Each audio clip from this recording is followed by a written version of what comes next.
Hello, this is Mark Wildman of Wildman Athletica, and today we are going to be talking about neck position during swings. We had a question coming in the comment section of YouTube about neck position during swings, and this is a common question, and this is something that people can really mess up in the beginning of training.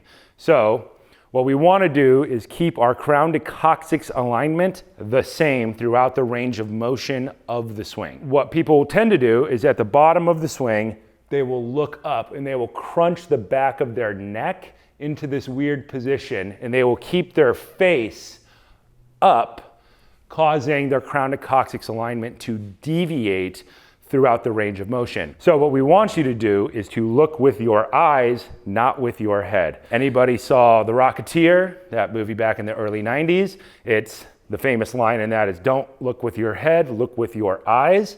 Same thing is true here. So at the bottom of the swing, if we're gonna pick a point in the distance to keep our eyes on, at the bottom of the swing, we're gonna try and maintain our crown to coccyx alignment, but keep our focus in the distance on a single point. As we try to maintain our crown to coccyx alignment, we're gonna try and look with our eyes. We can look far out, far away, but we don't wanna look, say, up, like you might do in some versions of barbell training, where if you're doing a squat or something, you would keep your eyes on a point on the ceiling and move through the range of motion in order to keep your back flat. So there are different reasons to put your head at different angles for different exercises. With the swing, we would like to keep our focus, I'm gonna say 6 to 8 feet in front of you at some point on the ground. So at the top of the swing, your eyes are downcast to find that point. Usually it's some dot on the floor, imperfections in your floor or whatever, doesn't matter what it is. And then at the bottom, you keep your eyes on that same point. You stand up, your eyes are on the point. At the bottom, your eyes are on the same point. This allows us to try and keep our crown to coccyx alignment the same all the time throughout the movement.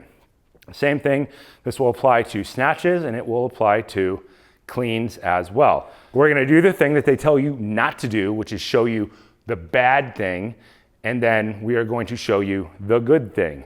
Not the way that you're supposed to coach, but I think it's very useful sometimes. We're gonna use just a super light kettlebell for this right now because I don't wanna load up and do it wrong with a heavy weight because that's a bad idea.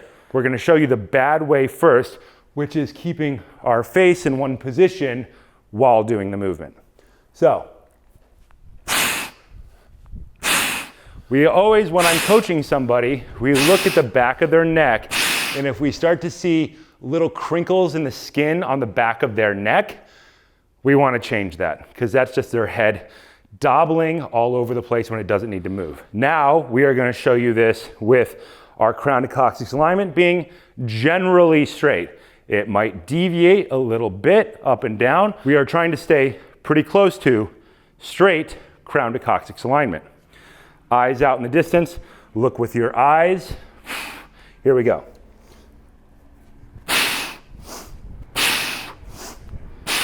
So you will see a little deviation in the neck, but we don't want that big movement keeping our face always forward. We want to keep our eyes on that specific point, and we want to try and maintain that crown to coccyx alignment as best we can. Crown to coccyx alignment is one of the 8 structural things that we should be thinking about. Normally this is taught as 7 structural things. I throw in an 8th one, which is foot position.